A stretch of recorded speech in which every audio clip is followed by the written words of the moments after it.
remember what I like about voting. Voting is like going to a show. You know, you gotta like figure out where it is. Then you finally get there and you go inside and there's somebody with a list. For a second you're like, oh no, am I on the list or not? And then they find you and you're like, yes. And then you open the curtain and you see the bands in front of you and you make a judgment.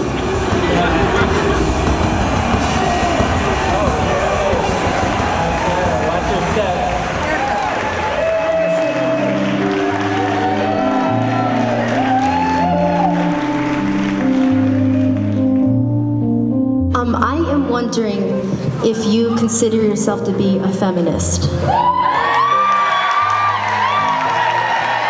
Absolutely. Absolutely. Fuck yeah.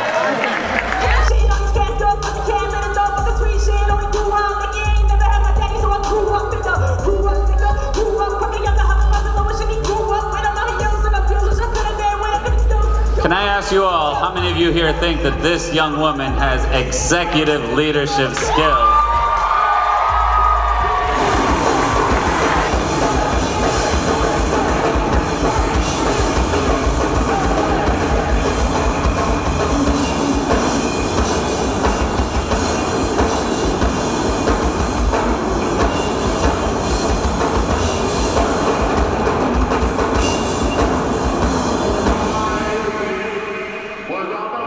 How does a city understand its microeconomies and their value so that it can take into consideration and promote what is really happening in an area or in a building before it green lights any kind of new development in that area and building?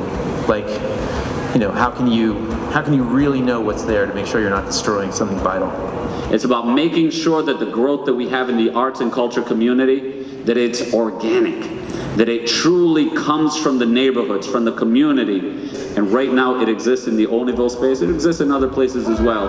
But I can assure you that those buildings won't be turned over to other use in a way that the artist community gets pushed out.